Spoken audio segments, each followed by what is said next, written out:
Got one of my rental trailers here and a winch is broken. Had a customer tell me it wasn't working and I thought it was just the wiring, or I have an on-off switch in the toolbox. I figured they forgot to turn that on right there. Well, it actually is broke. So I've had this winch, and this broke years ago on me, brand new. It was only used a month or two and it broke. So I'm like, well, this winch isn't working. So I tried to take this top controller off and I put it on this one. Still didn't work at all. No power, no nothing. Now this one, the one that came with this winch, it is clicking, but it isn't working. So I'm like, what the heck? So I'm like, well, thinking this winch I've had around 3 years now, literally basically brand new.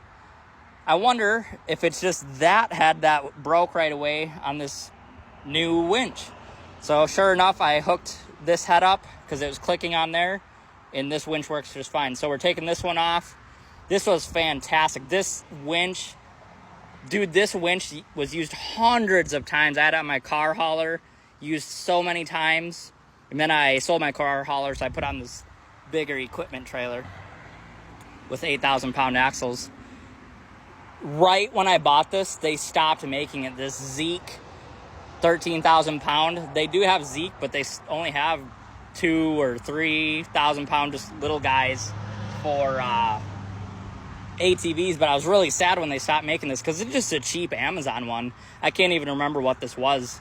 $200-300. I got it in 2022 when I first started renting trailers, so it's lasted this entire time. And I had this literally on my car hauler that I sent out primarily, so it wasn't even a backup or anything. So really proud of this, but it's broke, so we're gonna switch her out for the ZXR. And then I do have a spare brand new winch in there as well. Worst comes to worst, I was gonna throw that on, but we're gonna do this. Another thing, when you get cable, I swap out the cable for synthetic rope, because if it breaks, you can retie it. You can't really spool it up wrong. You can do it knotted or whatever, but it's way easier to fix than cable because it doesn't kink or anything.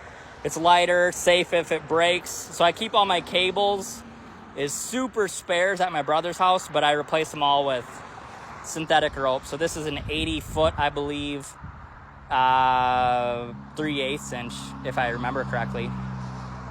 And maybe it's even half inch. Anyways, it's like for 20,000 pounds, I believe. But yeah, it's super nice. It's less than $100, so I just get them for all the winches because it saves a lot of headache. So we got this unbolted. We'll take her off. We'll slide the new one on, and we'll be ready to rock. I got her all hooked up and working. Nice wireless remote. Just got to put the, we'll call it cable on, the rope. Now the thing is, when you are going in, make sure you're sucking it on the bottom of the spool in, not on the top. So make sure it's coming out and in from the bottom. Never do the top. So food for thought. Heck yeah. Perfect day. Perfect weather. Love it.